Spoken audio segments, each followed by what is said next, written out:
Assalamualaikum warahmatullahi wabarakatuh. Setelah kita mempelajari pengantar daripada analisis regresi, sekarang kita praktik ya, mempraktikkan analisis regresi ini menggunakan program aplikasi SPSS ya. Tahapan analisis regresi itu ada 4 ya. Ya, tahap pertama adalah menetapkan model regresi dan interpretasi model. Ya, modelnya kayak apa, kemudian interpretasinya kayak apa kalau memang harus diinterpretasikan, ditafsirkan. Tahap 2 memeriksa pemenuhan asumsi klasik ya. Ketiga menilai goodness of fit ya, seberapa fitnya, seberapa baiknya model regresi, dan yang nomor 4 menguji parameter model individual. Jadi sebetulnya poin utama dari analisis regresi nomor 4 ya, nomor 4.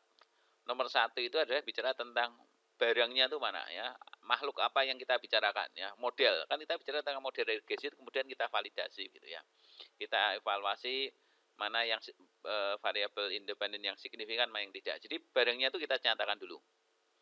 Dan nomor 2 sama nomor 3 itu seperti prasyarat gitu ya. Apakah model yang kita nyatakan di nomor 1 ini, tahap 1, memenuhi asumsi klasik ya, karena model itu harus memenuhi asumsi-asumsi klasik. Ada 5 asumsi yang harus kita penuhi. Yang ketiga, kita melihat apakah model itu baik atau tidak. Kalau asumsi klasik tidak terpenuhi, model tidak bagus, ya berarti nomor 4 itu percuma gitu. Jadi 2 sama 3 seperti prasyarat ya. Kalau kita perhatikan banyak laporan penelitian, entah itu skripsi, tesis, dan sebagainya yang menggunakan analisis regresi itu seringnya kebalik-balik. Jadi nomor 2 itu didulukan. Seolah-olah nomor 2 asumsi klasik itu adalah analisis tersendiri. Padahal enggak, ini bagian daripada analisis regresi. Untuk diketahui bahwa yang diuji asumsi klasik itu adalah bagian daripada model ini. Jadi kalau modelnya nggak ada, yang diuji apa kan itu kan, jadi kebalik. Jadi memang urutannya harus seperti ini.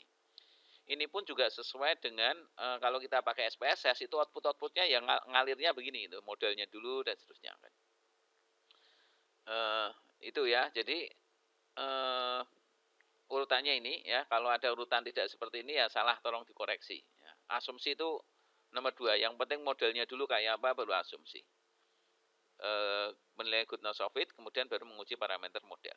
Sekarang kita praktek ya dengan sebuah contoh kasus. Contoh kasusnya adalah telah dilakukan survei terhadap 34 rumah ya, N-nya sama dengan 34, ukuran sampelnya 34.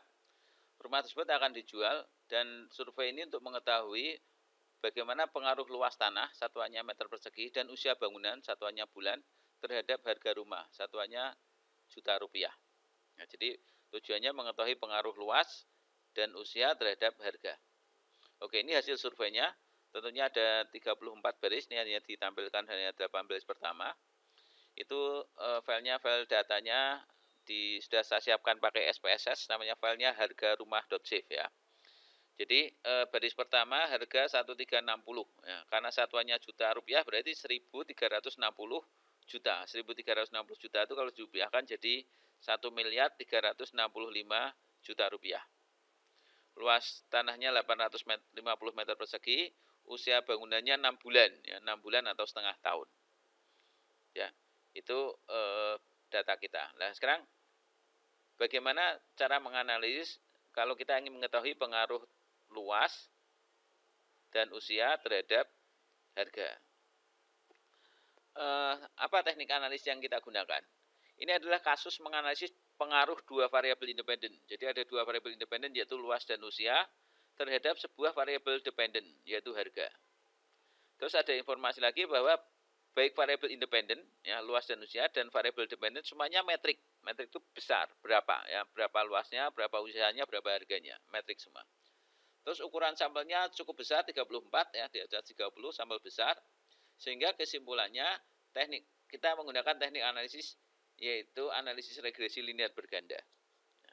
Jadi kenapa pakai regresi linear berganda? Karena kasusnya mengetahui pengaruh 2 variabel independen, 1 variabel dependen, semuanya metrik dan sampelnya besar. Itu maka cocok pakai regresi linear berganda. Nah, sekarang penyelesaian. Tahap 1 yaitu ini ya, tahap 1 ya, ini ya, menetapkan model regresi dan interpretasi model. Kita baru tahap 1 dulu. Nah, untuk itu siapkanlah MS Word Anda ya. MS Word disiapkan seperti ini ya. Nama, name, angkatan, kelas atau kelompok. Kemudian ini penyelesaian akhir analisis regresi linear berganda. Penyelesaian analisis regresi linear berganda. Tahap 1 menetapkan model, regresi, dan interpretasi model. Siapkan dulu ini. Ya. Anda kerjakan ini semua ya di MS Word masing-masing. Kemudian tahap 1 ya. Tahap 1 adalah pertama membuat model dalam bentuk bagan. Jadi bagan relasi antar variabel. Ini saya versi lengkap ya, regresi versi lengkap. Jadi bentuk bagan berarti gini ya, model dalam bentuk bagan ya. Luas tanah, usia bangunan, pengaruh terhadap harga rumah. Bagiannya begini. Ini Anda bisa pakai MS Word bisa. Kalau saya membuatnya pakai Visio ya, pakai Visio. Kemudian saya pastekan ke sini. Anda bisa kalau punya Visio pakai Visio lebih bagus, kalau tidak punya pakai MS Word. Berarti pakai insert begini. Kemudian maaf ya. Di format ini ada ya. Format kemudian mana nih gambar nih? Insert ya, insert ini shape ya, insert shape. Ini pakai kotak begini, kemudian gambarkan kotak gini dan seterusnya. Copy aja begini ya. Nah, kemudian copy lagi gini bisa. Pakainya di insert ya, insert kemudian ini shape ini. Kemudian baru panah. Panahnya juga pakai shape ini. Kemudian ada panah begini. Tutup dulu. Saya dari sini ke sini gini. Kemudian di sini ya, maaf, bisa lah ya membuat begini ya, buat yang rapi, kasih tulisan-tulisan diwarnai boleh, tidak polosan juga boleh ya. Ini namanya model dalam bentuk bagan ya, supaya gambarannya itu jelas gitu ya. Terus langkah berikutnya adalah model umum dan penjelasannya. Ya, model umum itu ini. Y sama dengan beta 0 plus beta 1 X1 dan seterusnya. Lah karena kita variabel independennya cuma 2, berarti kita berhenti sampai di sini ya. Beta 2 X2 plus epsilon. Jadi ini saya hapus dulu. Nah, model umum jadi begini. Y sama dengan beta 0 plus beta 1 X1 plus beta X2 plus epsilon. Ini saya membuatnya pakai equation editor. Anda sudah bisa membuat menggunakan ini. Ya, kenapa kok sampai X2? Ya, karena variabelnya cuma ada 2, luas tanah sama usia bangunan. Jadi kalau independennya ada 5, ya nanti sampai beta 5 X5 baru epsilon ya. Jadi ada beta 0, kemudian beta 1 X1, beta 2 X2 sampai naik beta 5 X5 kalau ada 5 independen. Ini kalau cuma 2 sampai di sini. Terus penjelasannya apa? Ya, Y itu harga rumah. Satuannya adalah juta rupiah. Ya, dalam juta rupiah.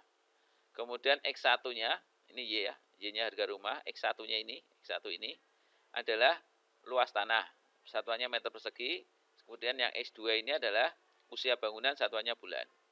Nah, beta 0 itu dikenal dengan intercept. Ya, kemarin waktu pengantar sudah disampaikan, intercept atau konstanta regresi.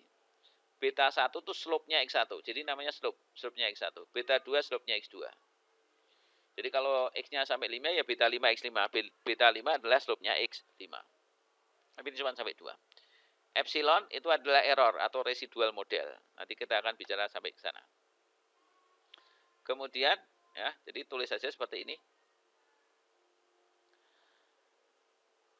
Model umum, model dalam bentuk bagan, model dalam bentuk umum. Kemudian berikutnya apa? Model hasil estimasi dan interpretasinya. Jadi estimasi itu atau model prediksi itu pakainya topi. Ya, topi itu simbol prediksi. B0 plus B1 X1. Kenapa kok nggak beta 0? Ya karena ini hasil sampel. Jadi kita hitung ini. B0-nya berapa, B1-nya berapa, B2-nya berapa. Cuman karena kita pakai SPSS, ya nanti yang hitungkan SPSS. Kita tinggal memasukkan hasil perhitungannya SPSS gitu ya. Yang hitungkan SPSS. Jadi kita buat yang namanya model hasil estimasi dan interpretasinya bagaimana.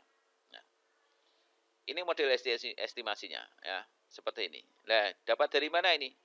Ya ini kita outputnya dari SPSS. Caranya bagaimana? Ini kita ke data, ya, kemudian kita jalankan analis, kemudian regression, kemudian pilih linear. Oke. Ada dependen, ada independen. Yang jadi dependen apa?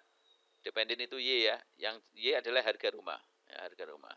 Independennya adalah luas, satu lagi usia. Ini. Untuk memasukkan Anda bisa aja di double klik bisa ya. Ini kemudian diklik sini ya. Oke ya. Tapi kalau cuma satu kolom, di double klik itu aja bisa. Ini karena pilihannya ada banyak, tidak bisa harus pakai panah ini. Oke, kemudian langsung aja oke. Ya. Dependennya ini Y, ini X1, ini X2. Oke. Nah, kalau sudah, ini ada hasilnya. Ya, hasilnya seperti ini, regression. Ya, kita ambil yang paling bawah sendiri. Nah, ya, yang judulnya koefisien, tabel koefisien. Dan ini adalah hasil estimasi. Ya, hasil prediksi. Ini kita copy, ya, copy S, kemudian kita pakai sebetulnya plain text ya bisa, copy ini bisa. Cuman untuk memudahkan ngatur di MS Word, saya sering pakainya image. Ya. Kenapa kok image? Kalau image kan membesarkan, mengecilkan tabel bisa, tapi nggak bisa diedit. Kalau Anda mau ngedit tulisan-tulisan di sini, ya, kalau visinya mau dihapus itu ya jangan image, ya, tapi copy biasa aja, copy kemudian paste MS Word. Ya, ini saya pakai image, image copy, kemudian saya buka MS Word di sini, kemudian saya paste itu. Nah, ini untuk prakteknya aja lah sekalian. Ya. Saya klik kanan, copy image begini, kemudian buka MS Word, ya, taruh di sini, kemudian pastenya paste spesial ini. Pilih image, ya, misalnya PNG misalnya. Oke, nah ini sudah nempel ya. Ini kalau gambar kan enaknya begini, bisa mudah untuk membesarkan, kecilkan, cuman tidak bisa diedit. Kalau bentuknya teks lebih rapi tentunya ya, kita bisa ngedit-ngedit. Tapi kalau ngatur-ngatur misalnya kadang-kadang itu kan tabel ini panjang banget ya. Panjangnya tuh sampai melebihi kertasnya ini. Nah, itu ngaturnya susah kalau bentuknya teks itu ya. Tabel. Tapi kalau bentuknya image tinggal diklik, diginikan aja sudah ngatur. Ya bebas sih, suka-suka, mau teks boleh, mau tabel dalam bentuk teks boleh, mau pakai gambar gini boleh. Oke, ini adalah hasil prediksinya ya, Y topi, prediksinya Y, ketemu persamaannya ini. Jadi intinya ini adalah B0 ya. Kita akan di sini mencari B0, B1, B2 ya. Jadinya ini B0-nya 827, ini B1, B2. Dari mana ini? Ini yang ini. Konstanta regresi atau koefisien regresi ini B0, 827,815. Ini B1, ini B2 ya. Jadi ini ya plus B1 X1. Kenapa kok min? Ya karena di sini simbolnya min. Jadi sengaja saya menggunakan variabel usia itu supaya bisa min ya, koefisiennya bisa min. Minus 4,81 X2. Ini model hasil estimasi atau model prediksinya seperti ini. Ya, Y topi. Ya, kenapa pakai topi? Ya karena ini prediksi bukan ASI. Kalau ASI mesti ada errornya begini. Ya. Kalau prediksi, namanya prediksi ya dia garis lurus. Gambarnya ini kan garis lurus tanpa error. Oke, artinya apa nih ya? Y topi adalah prediksi harga rumah atau juta rupiah. Ya. Jadi bukan Y ya. Kalau Y itu kan yang ini. Y itu ini ya, harga rumah. Nah ini Y topi. Nanti kita bahas bedanya Y sama Y topi apa. Kalau Y itu kan hasil survei. Kalau Y topi itu hasil ngitung. Hasil prediksi. Ini kan persamaan ini diperoleh dari ini ya, dari hasil perhitungan ini. Prediksi harga rumah satuannya juta rupiah. Interpretasi modelnya begini ya. Kita lihat yang X1 dulu ya. Jika luas tanah atau X1 naik sebesar 1 satuan, naik 1 meter persegi, sedangkan usia bangunan atau X2-nya tetap. Jadi gini, X1-nya naik 1, X2-nya tetap. Ya, interpretasi paling gampang itu aja. Yang dibicarakan itu naik, yang tidak dibicarakan tetap. Kita bicara X1, X1-nya naik 1 meter persegi, satuannya luas kan meter persegi, 1 meter persegi, X2-nya tetap. Maka harga rumah diprediksi akan naik sebesar 0,659 satuan. Naiknya harga rumah itu 0,659. Alias berapa nih? Karena satuannya juta berarti 659.000. Jadi setiap rumah itu luas tanahnya bertambah 1 meter persegi, harganya naiknya 659.000 gitu. Kenaikan harganya segitu. Oke. Terus yang kedua, ya. Jika usia bangunan naik sebesar 1, sekarang yang ini kita bicarakan, usia bangunan naik 1 bulan. Sedangkan luas tanahnya tetap. Jadi ini naik, kemudian ininya tetap. Nah, ininya tetap. Tidak ada perubahan. maka harga rumah diprediksi turun. Kok turun kenapa? Ya karena nilainya ini min. Ya, jadi di sini dikatakan naik karena sini plus. Kalau sini min, ini naik maka Y-nya turun. Turunnya berapa? Turunnya ini 4,081 satuan ya. 4,081 satuan. Jadi turunnya 4.081.000. Setiap bangunan itu usianya bertambah 1 bulan, harga rumahnya turunnya 4 juta. Loh kok banyak banget ya? Ini hasil surveinya begitu. Tapi nanti kan kita bisa lihat mana yang lebih berpengaruh, apakah harga rumahnya atau usia bangunannya kan begitu. Ya, maaf, apakah luas tanahnya atau usia bangunannya. Nanti kita bisa lihat. Kalau di sini sekilasnya kan yang mempengaruhi banyak kan usianya nih. Usianya naik 1 bulan, harganya turun 4 juta. Kalau luas tanah kan luas tanahnya naik 1 meter, harganya naik 1 meter. Ini namanya interpretasi. Ya, interpretasi. Interpretasi itu jadi intinya gini lah. Jadi kalau ada 2 rumah, ya, ada 2 rumah, kok usianya sama-sama 1 tahun dibangun itu, maka kalau 2 rumah itu selisih luas tanahnya selisih 1 meter, maka yang lebih banyak 1 meter itu, ya misalnya yang satu 100 meter, yang satu 101 meter ya. Yang 101 meter itu harganya lebih mahalnya 659.000 selama usia bangunannya sama. Demikian juga kalau ada 2 rumah, luas tanahnya sama-sama 100 meternya begitu. Terus yang satu usianya 10 bulan, yang satu 11 bulan. Maka yang usia 11 bulan itu harganya lebih murah 4.081.000. Itu kalau menurut model ini, gitu ya. Menurut model ini seperti itu. Oke, itu namanya interpretasi ya, atau penafsiran daripada angka ini. Nah, bagaimana kalau seandainya data ini bukan hasil survei semacam ini, bukan harga beneran, bukan luas tanah beneran, bukan usia bangunan beneran.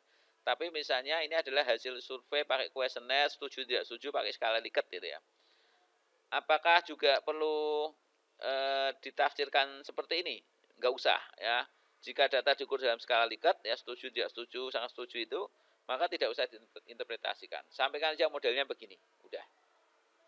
Karena perubahan skala Likert itu ya bisa sih ditafsirkan, tapi maknanya jadi apa ya, tidak begitu bermakna ya, maknanya jadi agak kabur.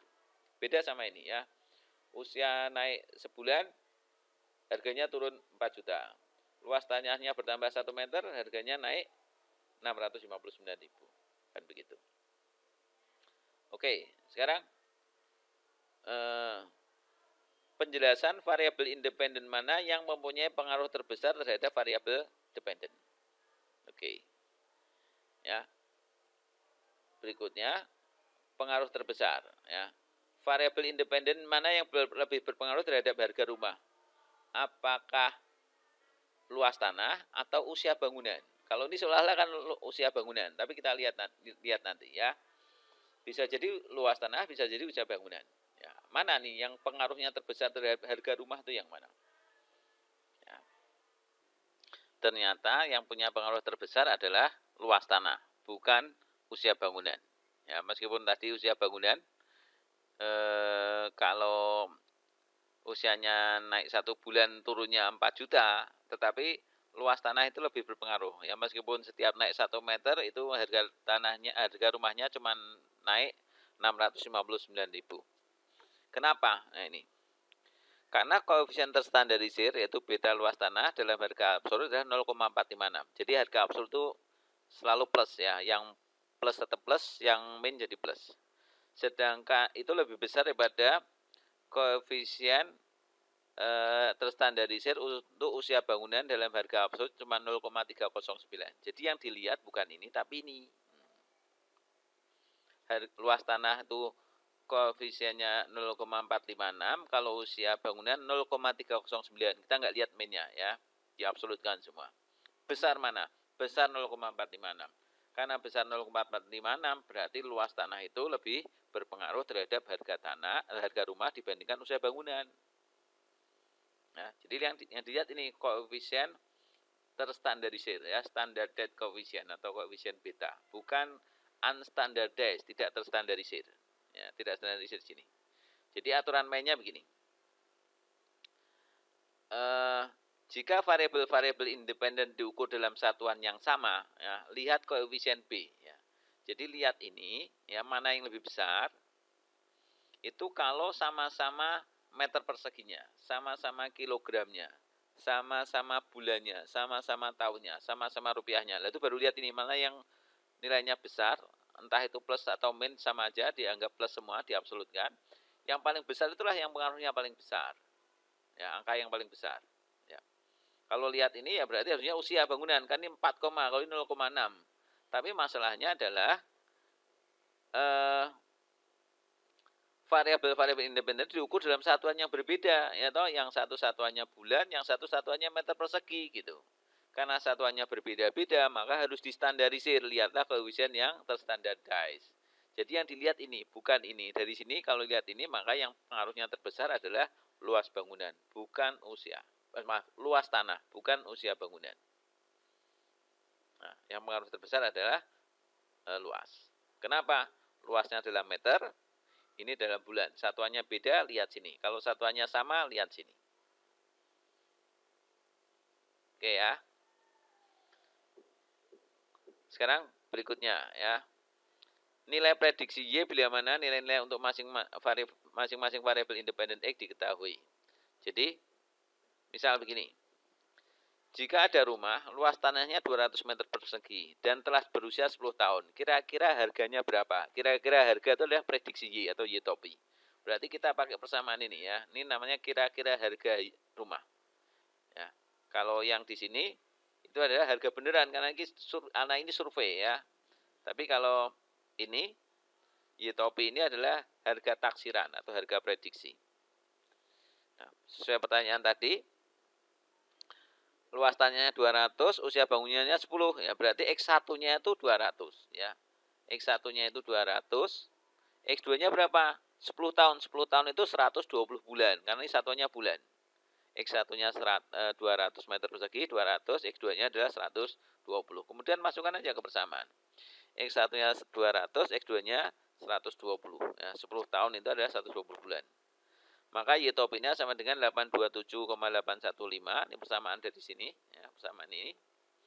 Kemudian ditambah 0,659 X1 berarti kali 200 dikurangi 4,081 kali X2-nya 120. Ketemunya 469,895 juta rupiah. Ya, juta rupiah. 469.895 juta rupiah. Atau kalau di 469,895 juta rupiah, kalau dirupiahkan jadi 469.895.000 rupiah. Jadi kalau ada rumah, luas tanahnya 200 meter persegi, kemudian usia bangunannya adalah 10 tahun, kira-kira harganya segini. Itu kalau menurut hasil survei tadi itu. Oke, nah berikutnya sekarang. Ya. Berikutnya adalah bicara tentang tahap yang kedua. Jadi tahap 1 sudah selesai. Ya, tahap 1 ini selesai, menetapkan model regresi dan interpretasinya. Sekarang kita memeriksa pemenuhan asumsi klasik. Ya, memeriksa pemenuhan asumsi klasik. Nah, sebelum kita menginjak ke asumsi klasik, tahap 2 kita kita pelajari dulu suplemen atau materi tambahan, yaitu pengantar inferensi. Ya, karena mulai dari asumsi sampai belakang sampai pengujian hipotesis itu adalah kita bicara tentang inferensi. Apa yang kita bicarakan di sini? Kita bicara dua hal. Pertama tentang distribusi probabilitas untuk pengujian.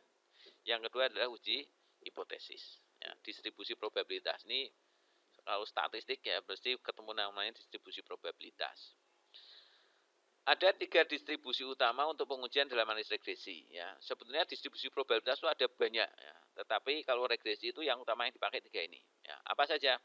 Distribusi normal atau nama lainnya distribusi Z, student T, distribusi T, dan Fisher F, distribusi F. Nah, distribusi normal itu dipakai kalau kasusnya univariat. Jadi hanya melibatkan satu variabel, pakai distribusi normal. Kalau bivariat, 2 variabel terlibat, berarti kita pakai student T atau uji T kan itu ya. Uji normal, uji T, uji F, distribusi F itu dipakai kalau kasusnya melibatkan 3 variabel atau lebih multivariat. Nah, ini gambar distribusinya ya, gambar distribusinya seperti ini. Ini gambar distribusi normal, ya selalu bentuknya begini ya. Ini luasnya luas keseluruhan itu 100%, gitu ya. Jadi kalau di paruh 2, di sini ada titik 0, angka 0, sana nilai positif, yang kiri negatif. Maka luasnya masing-masing yang sana 50%, yang kiri 50%. Begitu. Nah, terus kok ada daerah diarsir? Nah, ini adalah panduan pengujian sebetulnya di sini. Nah, kita tetapkan tingkat kepercayaan yang kita gunakan berapa. Biasa kalau survei quick count dan sebagainya itu kan dia pakai tingkat kepercayaan sama margin error. Lain tingkat kepercayaan tuh ini. Kalau kita menggunakan tingkat kepercayaan 95%, berarti luas yang kosong ini yang tidak diarsir itu luasnya 95%. Yang diarsir sisanya berarti berapa? 5%. 5% itu 2,5% di kanan, 2,5% di kiri. Nah, 1 dikurangi tingkat kepercayaan itu namanya alfa. Jadi kalau tingkat kepercayaannya 95%, berarti alfanya 5%. Sini alfa per 2, berarti 5% bagi 2, berapa? 2,5%, sini 2,5%. Nah, kalau sini ada 2,5%, sini ada statistiknya. Besarnya 1,96 kalau ini 2,5%. Kalau sini 2,5%, sini min 1,96. Sana positif, sini negatif. Kalau tingkat kepercayaannya 90%, berarti alfanya ini 90%, berarti 10%. 90%, 5% di kanan, 5% di kiri. Kalau sini 5%, luasnya ini 5%, maka koordinat di sini adalah 1,64. Di sini min 1,64. Gitu. Nanti kita bisa lihat. Yaitu distribusi normal begitu. Kalau distribusi T itu gambarnya mirip normal gini ya. Cuman dia bisa bervariasi, bentuknya macam-macam. Kalau ini bentuknya tunggal cuman ini aja, kalau ini bisa macam-macam, lekuk-lekuknya ini ketinggian dan sebagainya, kedataran, keruncingan. Itu tergantung pada derajat bebas. Jadi bivariat ya. Biasanya digunakan untuk kasus-kasus 2 variabel. Kalau sampelnya besar ya, kalau derajat bebasnya besar, ya, dengan ukuran sampel yang besar, derajat bebas besar, maka distribusi ini mirip dengan ini ya, identik lah dengan distribusi normal. Maka gambarnya ini sama. Itu untuk sampel besar dia identik. Tapi kalau sampel-sampel kecil dia beda-beda, derajat bedanya beda-beda, tidak persis seperti ini. Ya, tergantung derajat bebas, ya, degree of freedom. Terus kalau distribusi Fisher untuk kasus multivariat, itu nilainya selalu positif ya, karena distribusi akumulatif. Jadi nilai nolnya di kiri, kemudian ini nilainya hanya positif aja. Daerah yang diarsir itu selalu di kanan, nggak bisa dibagi 2 kiri kanan ya, kanan semua. 5% dan 5% cuma di sini 95% kan begitu. Ya, jadi tidak ada F itu negatif. Tapi kalau T ada. T itu ada yang positif, ada yang negatif. Z ada yang positif, ada yang negatif. Kalau F mesti positif. Ya. Karena ini distribusi positif. Oke. Kemudian berkait dengan rumusan hipotesis, ya, Handul, ya, Handul H1, Handul. Handul itu selalu konsepnya tidak ada hubungan, tidak ada perbedaan, tidak ada pengaruh. Nah, kalau kita analisis regresi linear, itu kan tujuannya mengetahui apakah ada pengaruh. Jadi nanti Handulnya selalu bilangnya tidak ada pengaruh gitu. Nah, H1-nya baru bilang berpengaruh. Di regresi juga kita menguji yang namanya distribusi. Apakah residual berdistribusi normal? Data residual berdistribusi normal. Handulnya bilangnya gini, data berdistribusi normal. Nah, berdistribusi normal itu identik dengan kalimat ini sebetulnya ya. Kalimat aslinya begini, tidak ada perbedaan. Makanya yang ini ya, pakai konsep tidak ada perbedaan. Tidak ada perbedaan antara distribusi data dan distribusi normal. Kalau data dan normal itu tidak ada perbedaan, berarti datanya berdistribusi normal kan. Jadi kalimat ini munculnya dari sini, tidak ada perbedaan gitu. Jadi selalu tidak ada hubungan, tidak ada perbedaan, tidak ada pengaruh. Ya. Oke ya. Nah, jadi hipotesis utama dari analisis regresi adalah X tidak berpengaruh terhadap Y, atau tidak ada pengaruh X terhadap Y, sama aja sih bahasanya. Ini Handul selalu bilangnya begitu, tidak berpengaruh. Handul bilang begitu. Nah, mekanisme pengujian hipotesis itu kita pakai rumus umum. Jadi P-value banding alpha. Nah, P-value banding alpha. Handul ditolak kalau P-value-nya kecil. Kecil itu ukurannya apa? Lebih kecil daripada alpha. Alpha tadi apa? 5% ya. Alpha 5% kalau ilmu sosial. Nah, selain membandingkan p-value dengan alfa, alternatifnya adalah kita menggunakan statistik distribusi hasil perhitungan dengan titik kritisnya. Jadi ada istilah Z hitung kalau distribusinya Z atau normal, T hitung kalau distribusi student T, F hitung kalau distribusi F hitung, distribusi F Fisher. Bandingkan dengan Z alfa, T alfa, F alfa. Jadi setiap alfa itu berkorelasi sama Z alfa.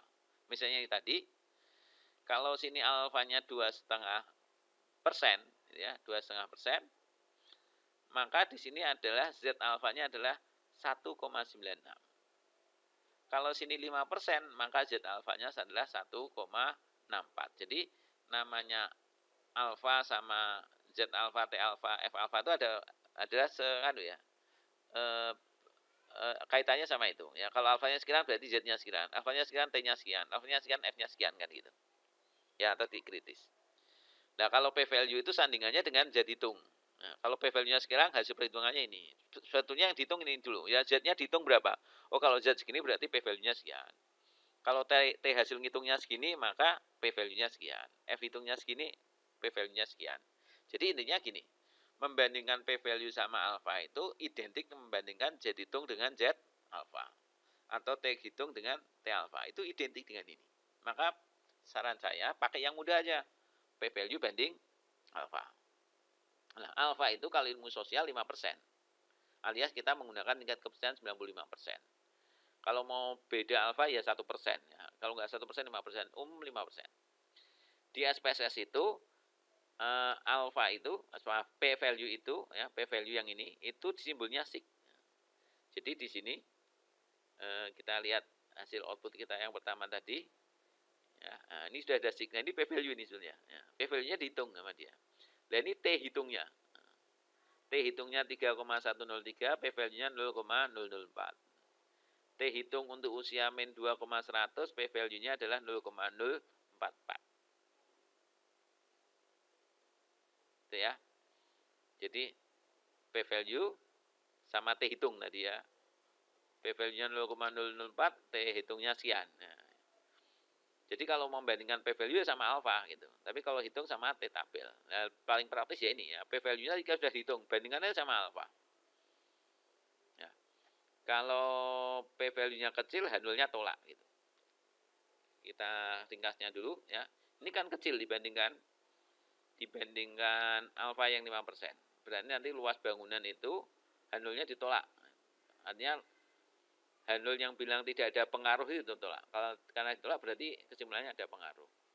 Usia bangunan ini p-value-nya juga kecil, lebih kecil daripada 5%. Berarti nanti p-value-nya kecil, handle tentang usia bangunan yang bilang usia bangunan tidak berpengaruh juga ditolak. Jadi kesimpulannya usia bangunan punya pengaruh kan begitu.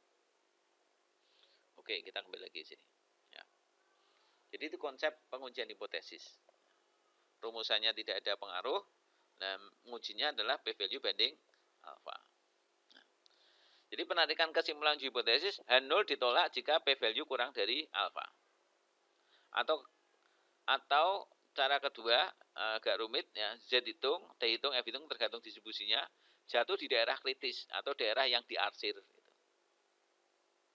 Nah, nanti kalau H0 ditolak itu identik dengan kata signifikan. Jadi kalau ada pernyataan ini hasilnya signifikan atau enggak, nah, itu identik dengan H0-nya ditolak atau enggak. Oh signifikan, signifikan itu berarti H0-nya ditolak. Gitu. Nah ini gini, ya gambarannya kayak gini. Kalau kita punya tingkat kepercayaan 95%, ya, yang 0,99% berarti yang diarsir ini dari mulai garis ini sampai pojok, sepojok-pojoknya itu adalah luasnya 5%. Ya ini namanya alfa. Alfa sama dengan 5%. Kalau alfa sama dengan 5%, maka ini tarik garis koordinat di sini min 1,64. Kenapa kok min ini di sebelah kirinya dulu? Kalau kita membuatnya di kanan jadi plus. Sama aja sih 5%, sini 1,64. Kan ini simetris itu ya. Nah, yang namanya p-value yang mana? Ya p-value itu nanti z-nya ketemu berapa? Kalau z-nya ketemu min 2,36, berarti dia jatuhnya kan sebelah kirinya lagi.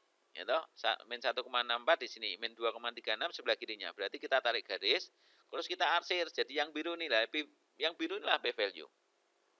Jadi nguji hipotesis bisa juga p-value banding alfa. Yang biru ini, ya, dibandingkan dengan yang diarsir semua gitu. Yang diarsir semuanya, bukan yang putih tok loh, cuma yang biru juga ikut. Maka yang biru pasti akan lebih kecil gitu. Jadi kalau yang diarsir ini P value-nya kecil dibandingkan alfa, berarti handle-nya ditolak. Kalau misalnya titik kritisnya jatuh di sini, nah gini, terus birunya kan lebih besar nanti. Nah itu baru handle diterima. Kan itu. Jadi P value kecil. Atau cara kedua, Z hitungnya mana? Yang ini. Ya kalau ini P value di sini garis-garis ini adalah Z hitungnya nih, min 2,36. Z 2,36 itu jatuh di daerah yang diarsir ya, jatuhnya di sebelah kirinya min 1,64. Kalau kita pengujiannya ekor kanan, sisi kanan begini, maka dia jatuhnya di sisi kanan begini. Itu makanya handle-nya ditolak. Jadi handle ditolak itu kalau jatuhnya diarsir. Ya, Z hitung, Z tabel, T tabel, maaf, Z hitung, T hitung, F hitung, jatuhnya daerah diarsir, maka itu handle-nya ditolak. Z hitung, T hitung, F hitung. Ya tergantung kasusnya apa. Atau paling gampang kalau rumus umum ya P value kurang dari alfa. P value-nya di sini, yang biru ini, alfanya yang diarsir semuanya. Kalau dia kecil, berarti handle ditolak. Kalau P value-nya besar sampai segini misalnya, ya berarti dia diterima. Kalau P value-nya sampai besar ini, berarti Z hitungnya juga jatuhnya di daerah yang tidak diarsir kan begitu. Jadi handle-nya diterima kalau di sini. Oke, sekarang kita masuk ke tahap 2. Ya, tahap pertama sudah ya. Tahap pertamanya sudah. Sekarang tahap kedua. Memeriksa pemenuhan asumsi klasik. Ya, tahap 2. Memenuhi pemenuhan asumsi klasik, regresi linear. Asumsi yang klasik yang diperiksa itu ada banyak, ada 5. Ya. Bahwa model regresi itu harus memenuhi aspek linearitas. Namanya juga regresi linear. Jadi harus bentuknya linear. Linear itu garis lurus. Yang kedua, memenuhi asumsi normalitas. Residual harus berdistribusi normal. Residual itu apa sih? Residual itu adalah error. Lihat di sini. Mana residual? Nah, nih, error atau residual model ini loh. Data ini, errornya itu harus berdistribusi normal. Ya, residual berdistribusi normal. Yang ketiga, harus homoskedastisitas. Homoskedastik itu apa? Varian residual harus konstan. Lagi-lagi yang dibicarakan adalah residual. Maka residual itu model itu harus dibicarakan dulu karena kita menguji residualnya ini. Residualnya harus mempunyai varian yang variannya konstan. Tidak boleh bervariasi tinggi alias istilahnya homoskedastik. Tidak boleh heteroskedastik. Syarat yang ketiga. Syarat yang keempat, tidak ada autokorelasi. Bahwa antar residual, lagi-lagi yang dibicarakan adalah errornya ini, ya, error. Error itu tidak boleh saling berkorelasi antara error satu dengan error yang lain. Error yang satu baris dengan error baris di atasnya atau error baris di bawahnya tidak boleh berkorelasi. Itu istilahnya adalah autokorelasi atau autoregresi. Tidak ada korelasi antar residual. Yang terakhir, tidak ada multikolineritas. Jadi antar variabel independen kita kan ada 2, yaitu luas sama usia. Ya, keduanya tidak boleh saling berkorelasi. Ini syarat-syarat dari model regresi. Ada 5. 5-5-nya harus kita uji, harus memenuhi 5-5-nya. Kalau ada tidak memenuhi berarti harus diperbaiki. Bisa memperbaiki model, bisa memperbaiki data. Ya, kolek data baru lagi, yang data yang buruk-buruk dibuang, lakukan survei ulang. Supaya asumsi klasiknya itu terpenuhi. Ada 5. Nah, sekarang kita mau masuk yang nomor 1. Kita harus memastikan bahwa model kita itu memenuhi asumsi linearitas. Mendeteksi linearitas. Bahwa model harus mengarah pada hubungan linear, hubungan garis lurus. Bagaimana cara mendeteksi? Cara mendeteksi adalah menggunakan plot relasi antara residual terstandarisir, Z-resid, dengan prediksi terstandarisir. Nanti kita akan bicara Z-resid sama Z-pred itu apa ya. Jika tidak membentuk pola tertentu, maka model terindikasi linear. Ini sekaligus mengindikasikan adanya kesamaan varian atau homoskedastik. Tapi cara ini tidak direkomendasikan, karena kan sulit ini. Lihat, plot itu bentuknya pola tertentu atau polanya acak. Ya. Kan tidak jelas, sangat subjektif. Ya. Nggak usah pakai ini. Kita pakai cara yang kedua, yaitu menggunakan uji MWD, McKinnon-White Division. Nah, ini yang mau kita coba. Caranya bagaimana menggunakan uji MWD ini? Ya, uji MWD itu Yang pertama adalah kita membuat dua model regresi. Model asli, sehingga diperoleh yang namanya Y-pred 1. Model asli, apa sih yang dimaksud model asli? Model asli itu ya ini, ya, analis regresi linier, ya. Y-nya harga, independennya luas, sama usia, namanya model asli. Ya, model asli. Nah, dari model asli ini kita akan mendapatkan yang namanya apa tadi? Prediksinya, Y-topinya. Y-topi dari model asli. Di sini disebut Y-pred 1. Satu tanya dari model asli. Bagaimana cara menghasilkan Y-topi? Cara menghasilkan Y-topi gampang, tinggal kita klik save. Mana predicted? Y-topi itu kan predicted. Predicted berarti yang ini ya. Predicted value. Kalau yang kanan itu residual. Ini error tuh sini. Kalau ini prediksi. Prediksi yang tidak terstandarisir. Unstandardized-nya dicentang.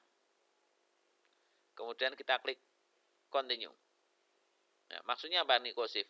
Maksudnya dengan save begini, nanti di sini ya, di sini nanti akan muncul variabel baru yang namanya prediksi daripada Y, ya, pred ya. Pred itu predicted. Ya. Kita oke saja, jadi sudah ya, sudah dicentang. Kemudian continue, kita oke. Oke, kita lihat di data editor. Nah, di sini ada pre 1. Ini adalah prediksi ya. Kalau Y itu adalah hasil apa? Hasil survei. Kalau ini adalah taksiran. Ini mirip yang ini nih, ya. Bukan mirip ya, sama malah. Sama ini. Nah, nilai prediksi Y lah ini. Nah, kalau X-nya sekian, X2-nya sekian, maka Y prediksinya sekian. Ini ya, ini ngitung yang ini. Yang ini ya, yang ini.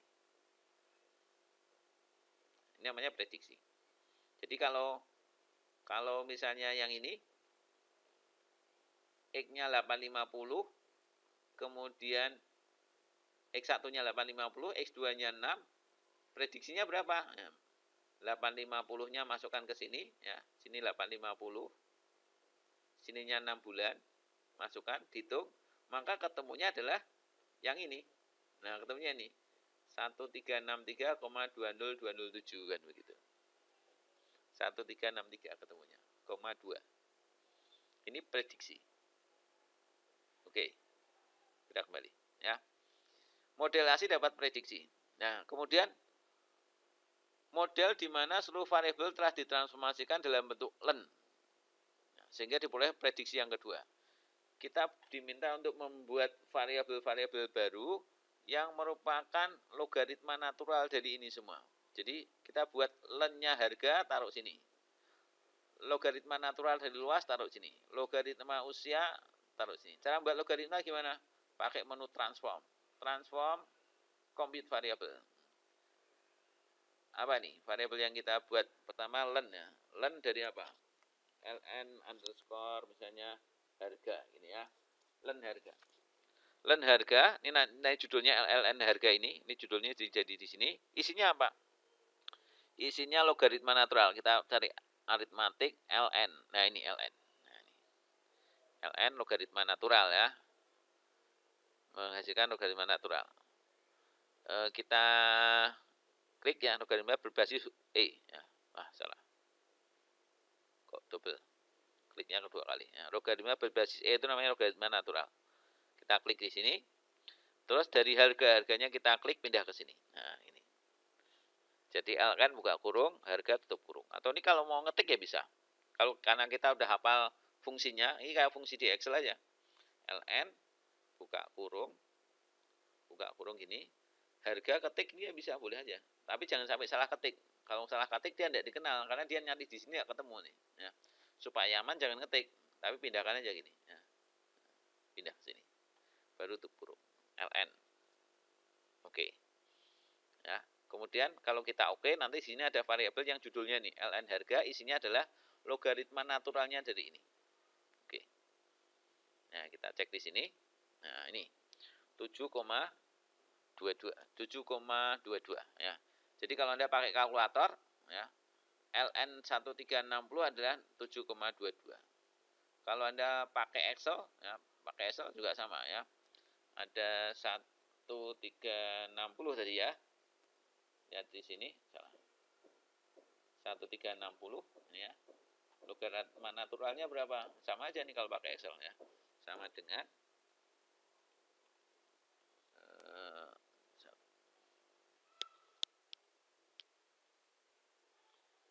dengan ln ya, logaritma natural dari ini ya, bentar. 7,21 sama aja. 7,215 kalau 2 digit jadi 22. 7,22. ln 560 6,33. ln 180 6, ini logaritma natural dari harga. Nah, dengan cara yang sama kita buat logaritma natural dari usia, luas dan usia. Caranya sama, transform, compute. Ini ln apa nih? Usia. Itu terus harganya kita klik ini, kita hapus. Ya mulai dari 0 ya boleh di reset dulu, kemudian mulai dari 0 juga boleh. Kemudian kok usia sih? Luas dulu ya. Luas dulu, luas. Sini luas. Oke. Nah, oke. Kita lihat hasilnya sudah ada ln luas. Kita buat satu lagi, transform compute. Sekarang baru usia. Usia ya. Sini kita ganti dengan usia. Oke. Nah, kemudian oke. Sudah kita dapat 3 variabel baru yang merupakan transformasi logaritma dari 3 variabel ini. Nah, kita buat regresi. Dari 3 regresi ini ketemu yang namanya prediksi 1. Nah, sekarang kita buat dari 3 regresi ini kita membuat prediksi yang kedua. Jadi di sini model ASI dapat pred 1, model yang semuanya len jadi pred 2. Nah, cara buat pred 2 sama dengan cara yang tadi ya. Analis, regression, linear. Ya, ini yang tadi kita riset dulu aja supaya bersih. Yang jadi dependen apa? Len harga, ya bukan harga. Independennya adalah len luas sama len usia. Terus kita save variabel baru yaitu unstandardized dari prediksi dari YTOPI. YTOPI model 2. Continue terus oke. Kita lihat di sini sudah ada pre 2, ada pre 1, ada pre 2. Terus berikutnya apa? Kita membuat variabel yang namanya Z1. Z1 itu diperoleh dari pred 1 yang dilogaritma naturalkan dikurangi pre 2. Jadi len pred 1 dikurangi pred 2. Namanya variabel Z1. Jadi kita diminta membuat variabel baru Z1. Isinya apa? Ini di len. Kemudian hasilnya dikurangi ini. Caranya gimana? Sama pakai compute. Compute. Apa nama variabel barunya? Ini kita riset dulu ya. Riset dulu. Nama variabel barunya adalah Z1. Ya. Isinya apa? Logaritma natural dari ln dari apa? Pre 1. Nah, tutup kurung. Kemudian dikurangi minus ya, minus pre 2. Nah, Z1 sama dengan len pre 1 dikurangi pre 2. Lihat ini. Z1 sama dengan len pre 1 dikurangi pre 2. Ini Z1. Kemudian oke. Oke, kita lihat di sini. Nah, sudah ada variabel yang namanya Z1. Nah, terus cara ngujinya gimana? Regresikan seluruh variabel bebas dan Z1 terhadap Y. Nah, seluruh variabel bebas dan Z1 berarti variabel asli nih. Analis, regresi, linear, di riset dulu. Apa tadi? Regresikan seluruh variabel bebas dan Z1. Jadi variabel bebasnya kan ada usia, ada luas, kemudian tambah Z1, jadi independennya jadi 3 terhadap Y. Jadi dependennya harga rumah tetap ya. Dependennya harga rumah, independennya adalah luas sama usia ditambah Z1 tadi variabel baru. Terus baru oke. Oke. Nah, sudah ketemu hasilnya kayak gini. Terus cara narik kesimpulan begini. Jika Z1 signifikan, maka tidak linear. Signifikan itu apa? P-value-nya kecil. Berapa kecil kurang dari 5%? Maka tidak linear. Sekarang kita lihat. P-value dari Z1 berapa? Ini Z1. Lihat di tabel yang koefisien. P-value-nya adalah 0,844. Besar sekali ini. Ya, lebih besar daripada 0,0. Lebih besar daripada 0,05. Jadi tidak signifikan. Kesimpulannya adalah Z1 tidak signifikan sehingga kesimpulannya linier gitu ya. Jadi ini kita tulis di MS Word ya. Memeriksa asumsi klasik pakai uji MBD ya. Ini hasil pengujian kita yang tadi yang ada di sini ya, ini ya. Ini kita klik kanan, kemudian kita copy, pastekan di sini. Begini. Kesimpulan P-value dari Z1 sebesar 0,844 ya, lebih besar daripada 5%, sehingga Z1 tidak signifikan terhadap Y. Dengan demikian asumsi linearitas terpenuhi. Jadi kita kembali ke sini. Nah, ini yang nomor 1, asumsi linearitasnya sudah terpenuhi ya, yang di sini sudah bisa dicentang, sudah oke. Sebelum berlanjut, saya akan menjelaskan beberapa pengertian yang tadi banyak dipakai ya, yaitu pertama kaitan antara alfa sama Z alfa. Jadi gini, ini ada distribusi normal. Kemudian kalau kita tetapkan tingkat kepercayaan 95%, maka alfanya 5%. Alfa 5% itu berarti di sini 2,5%, 2,5%. Kok bisa kalau sini 2,5%, sini 1,96? Nah, itu lihatnya dari mana? Itu ada tabel, ini namanya tabel distribusi ya. Ini ada di belakang buku statistik. Ya, biasanya buku-buku statistik itu bagian belakangnya ada tabel-tabel statistik semacam ini. Tetapi ini saya buat sendiri ya. Jadi ini ada rumusnya ya. Pakai rumus ini buat sendiri, tabel ini juga bisa. Ya, pakai Excel saya buatnya. Jadi kenapa kok 1,96? Jadi gini, alfa 5%. Ya, 5% itu sininya 2,5, 5% itu berarti Z-nya di sini berapa? Z-nya adalah ini. Kalau 5%, ya, 0,05, Z-nya adalah 1,96. Jadi ketika sini 1,96, sini min 1,96, maka luas daerah yang diarsir adalah 0,05. 1,96, ya, 1,9-nya di sini, 6-nya di sini. Maka luas yang diarsir itu adalah 0,05 alias 5%. Karena ada di dua sini, berarti sini ada 2,5, sini 2,5. Sini min 1,96, sini min, sini 1,96, yang sini minus 1,96. Bagaimana kalau kita menggunakan tingkat kepercayaan 90%? Kalau sini 90%, berarti yang diarsir 5%, 5% alias 10% itu ya.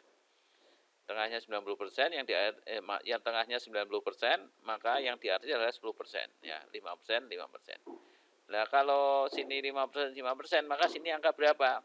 Sini angka 1,64. Nah, maka sini 10%, ya, ini dibulatkan, mendekati.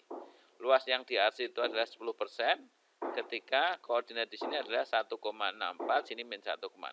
Jadi itu hafalan aja, ya. Jadi kalau sininya 2,5%, luas ini 2,5%, ini 1,96. Kalau luasan ini 5%, sini 1,64.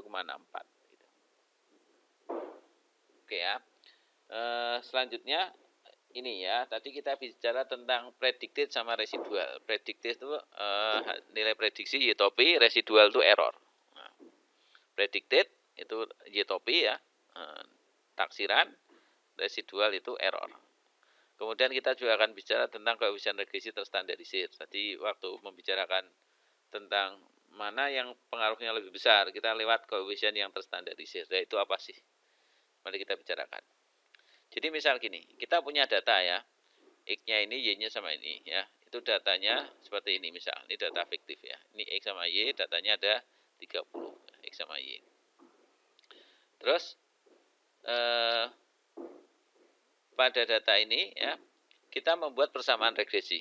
Ya, persamaan regresinya ini. Jadi kalau di sini kita membuat persamaan regresi, berarti analis gitu ya, regresi linear, Y-nya independen ya, Y-nya independen, X-nya sebagai variabel dependen. Terus ketemu oke. Maka ketemu persamaannya ini ya, ini 4,837 2,283 itu kita pastekan ke sini. Ya, ini hasilnya tadi. Dari sini kita bisa membuat model prediksi yaitu atau Y topi sama dengan 4,837 plus 2,283, ini slope-nya X ya, 2,283 X. Ini model prediksinya ini. Nah, jadi ini ada X, ada Y ya. X-nya ini 467 sekian, saya ambil 4 garis pertama, 12, 21, 20, 11. Nah, yang namanya Y topi itu yang mana sih? Y topi adalah ketika, ini kan asli ya, X sama Y asli. Misalnya kita nyebar kuesioner dapat X sama Y asli. Nah, kalau Y-top itu kan hasil ngitung ini, hasil perhitungan pakai SPSS. Lah Y-top itu nilainya berapa? Ya di sini masukkan aja 4,837 plus 2,283 ya dikali X. Lah X-nya mana? X-nya ambil ini, X-nya 4. Jadi kalau X-nya 4 maka Y-top-nya adalah 3,97. X-nya 6, Y-nya 21, Y-top-nya 18,54 itu. Dari mana 18,54 dari persamaan ini? 4,837 ditambah 2,283 kali 6. 6-nya tuh X ini. Ini kali 7, ini kali 2. Jadi ini Y, ya, ini adalah Y, ya. Kemudian kalau ini adalah Y topi. Jadi ada Y, ada Y topi. Y topi itu predicted, hasil ngitung. Nah, Y kalau dikurangi Y topi, 12, kurangi 13,97, ketemunya min 1,97. 21 dikurangi 18,54 ketemunya 2, sekian. 20 kurangi 20, ketemu sekian, dan seterusnya. Jadi Y kalau dikurangi Y topi namanya error. Residual tadi ya. Error itu Y dikurangi Y topi. Simbolnya resid. Kalau ini simbolnya pred, ini resid. Jadi Anda sudah tahu mana yang namanya pred, mana yang namanya resid. Nah, kalau kita mau memunculkan ini ya. Jadi prednya berapa? 13,97, residnya min 1,97 ya. Nih 18,54, 2,46. Nah ini pred, ini resid. Jadi pred sama resid itu kalau ngitung manual kan caranya gini. Nah, itu kita kalau pakai SPSS nggak usah ngitung manual. Jadi di persamaan regresi yang tadi itu ya. Yang ini datanya analis regresi linear. Ya. Ini yang tadi. Terus kita klik tombol save ini. Terus kita centang aja ini pred, topi, ini resid unstandard residual. Ini pred sama residual. Continue, kemudian oke. Kita lihat di sini. Nah, ini kan desimalnya besar, kita kecilkan aja desimalnya, kita kasih 2 aja. Oke. Nah, ini. Angka-angka ini sama persis dengan yang ada di sini ya. Sama persis juga dengan hasil hitungan manual kita yang ada di sini tadi. Nah, ini ya, ini sama. Nah, ya. Ini pred itu predicted atau resid itu res 1 itu adalah residual atau error. Anda tahu predicted, Anda tahu residual. Cara menghasilkannya juga seperti itu. Ya, ini hasil taksiran, ini errornya, selisih antara Y dengan Y topi. Nah, terus selain predicted dan resid itu ada Z-nya, ya Z pred, ya, pred sama Z pred. Resid sama Z resid. Apa kalau ada Z? Kalau ada Z itu simbol residual. Z itu kan distribusi normal. Ya, distribusi normal caranya begini. Ya, nilainya kurangi rata-rata dibagi simpanan baku. Jadi predicted dia punya predicted terstandarisir, residual punya residual terstandarisir. Ini kalau di sini ya analis regresi linear ya saya tunjukkan dulu. Ini predicted, ini predicted yang terstandarisir. Kalau ada standardized ini berarti standar predictednya ada terstandarisir. Kalau ini residual saja, ya unstandardized. Kalau yang ini dicentang, ini berarti residual yang terstandarisir. Ini res, ini Z res. Ini pred, ini Z pred. Oke. Jadi bagaimana cara menghasilkan nilai terstandarisir atau pakai Z, baik Z red, Z resid maupun Z yang lainnya ya. Ini contohnya ada data mentah ya 5412 ini ya, data mentah ini 5412. Ya. Dari sini kemudian kalau mau ngitung Z itu caranya adalah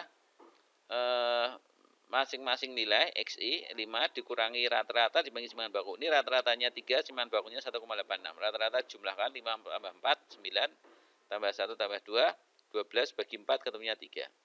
Simpanan baku Anda tahu rumusnya. Tapi kalau Anda mau ngitung pakai SPSS, menghitung rata-rata dan simpanan baku juga bisa. Misalnya Anda punya ini ya. Hitung rata-rata dan simpanan baku, analis pakainya deskriptif. Deskriptif lagi. Variabelnya ini tampilkan apa? Rata-rata sama simpanan baku, rata-rata simpanan baku. Continue, oke. Maka kita lihat hasilnya. Ini nah, rata-ratanya 3, simpanan bakunya berapa? 1,826. Ya, oke ya. Rata-rata simpanan baku. Lah, mencari Z, ya, mencari nilai terstandarisir itu caranya nilainya berarti 5 ini dikurangi rata-rata, kurangi 3, dibagi S. S-nya 1,86. Jadi kalau 5 jadi berapa? 5 kurangi 3 bagi 1,86 ketemu 1,10. Kalau 4 berapa? 4 kurangi 3, 4 kurangi 3 dibagi 1,826, 0,55. Yang satu jadi min 1,10, yang dua jadi min 0,55. Ini namanya data terstandarisir. Ya, ini unstandardized, ini standardized. Cara menghasilkan bagaimana? Juga gampang, pakai tadi pakai deskriptif aja. Ya, analis, kemudian deskriptif gini, ya. Kita hitung deskriptifnya, terus kita centang ini. Save standard set value as variable. Jadi membuat variabel baru yang merupakan nilai terstandarisirnya dari ini. Kita oke saja. Terus kita lihat di sini. Nah, ini sudah terstandarisir ya. Desimalnya kita bikin 2 aja. Oke. Nah, ini terstandarisir. Persis hasilnya dengan ini. Jadi kalau hitung-hitungan manualnya begitu. Jadi ini X, ini ZX. Nilai asli, nilai terstandarisir. Ini juga sama. Predicted bisa atau terstandarisir juga bisa. Residual bisa, terstandarisir juga bisa. Jadi data yang tadi ini tidak terstandarisir, kita tampilkan terstandarisirnya juga bisa. Residual kita tampilkan terstandarisirnya juga bisa. Ya. Oke, ya. Jadi cara menampilkan tadi sudah saya kasih contoh ya. Oke, kita coba aja ya, pakai cara yang ini. Yang ini tadi ya, kita tampilkan, ini kita hapus dulu aja. Ya, analis, regression, linear. Terus ini Y sama X saja benar. Kemudian kita save. Apa yang kita save? Centang unstandardized sama standardized, unstandardized sama standardized. Jadi pred sama Z pred, resid sama Z resid. Continue, kemudian oke. Kita lihat hasilnya sudah ada ini. Predicted, residual, ini Z dari terstandarisirnya ini standarisirnya ini. Bentar, ini bikin 2 aja semua. Biar enak dilihat. Oke. Nah, ini predicted, ini predicted terstandarisir. Ini residual terstandarisasi atau terstandarisir. Seperti ini ya. Jadi kalau kita nyentang unstandardized ini dapat predicted ini. Standardized berarti Z-pred yang ini, ZPR. Unstandardized residual berarti ini resid ini. Z-residnya berarti yang ini. Oke. Nah. Itu jadi ada yang predicted standarisir, ada yang tidak, residual juga sama. Demikian juga ini koefisien regresi ada yang terstandarisir, ada yang enggak ya. Jadi kalau kita perhatikan tadi sebentar, kasus kita yang ada di sini ya. Ya ini waktu kita menjawab ini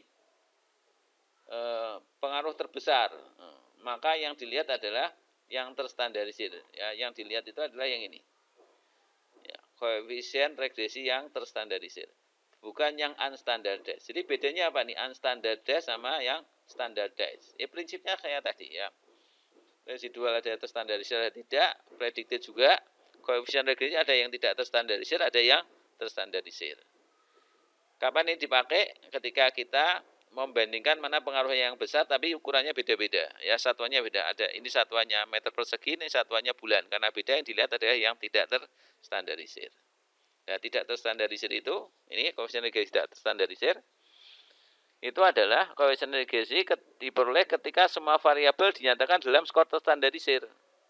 Ya. Jadi ini kita punya data asli ini ya, harga rumah ini.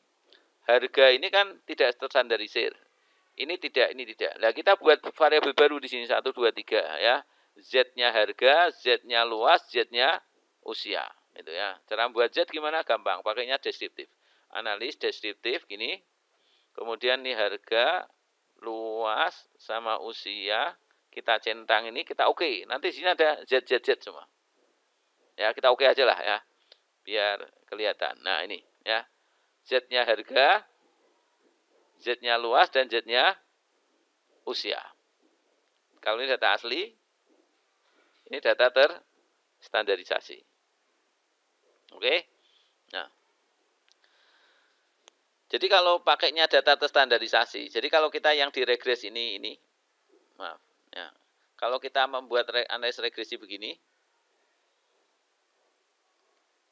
analis regresi linear, ya, kita riset dulu. Yang masukkan nilai harga, kemudian luas, kemudian usia begini, ya. Maka yang dihasilkan adalah yang ini. Nah, tapi kalau ini kita ganti dengan tidak terstandarisir semua, yang terstandarisir semua ini Z harga, Z luas, sama Z usia, gini ya, tiga terstandarisir, maka nanti yang dihasilkan adalah yang ini, gitu. Jadi koefisien yang dihasilkan ketika semuanya dalam skor terstandarisasi. Nah, untuk menghasilkan skor terstandarisasi sebetulnya ada banyak cara ngitung, ya, misalnya pakai ini, ya. Koefisien terstandarisasinya dari luas tanah adalah slope-nya luas tanah. Jadi slope itu berarti koefisien tidak terstandarisasi kali simpangan bakunya luas tanah dibagi simpangan bakunya harga. Maka dapat ini. Jadi kita butuh simpangan bakunya luas tanah sama simpangan bakunya harga. Simpangan bakunya usia, simpangan bakunya harga. Bagaimana mencari simpangan baku kan gampang. Misalnya pakai ini. Mau ngitung simpangan baku pakai deskriptif tadi toh. Deskriptif, harga, luas, usia. Terus Anda butuh apa tadi? Butuh simpangan baku. Ya udah, ini standar deviasi, ya. Yang lain nggak usah. Continue oke. Okay. Nah ini simpangan bakunya harga, simpangan bakunya luas, simpangan bakunya usia. Ini koefisien terstandarisir dapat dari mana? Dapat dari tidak terstandarisir dikali koefisien simpangan bakunya, dikali simpangan bakunya luas dibagi simpangan bakunya harga. Jadi untuk dapat nilai ini 0,456 dari mana? 0,659 ya toh, dikali dengan simpangan bakunya luas dibagi simpangan bakunya harga, dikali dengan ini 276,912 dibagi 400,095, maka akan ketemu yang namanya 0,456. Min 0,309 dari mana? Min 4,81 dikali simpangan bakunya usia dibagi simpangan bakunya harga, ketemu ini. Yaitu kalau Anda mau ngitung manual, ya, hubungan antar koefisien itu seperti itu. Ini sekedar tahu aja. Ya, jadi sekali lagi, kalau Anda pakainya X sama Y dapatnya yang unstandardized, tapi kalau pakainya ZX sama ZY dapatnya yang terstandarisasi. Oke. Sampai di sini dulu. Nanti untuk yang uji asumsi klasik yang poin kedua kita lanjutkan di pertemuan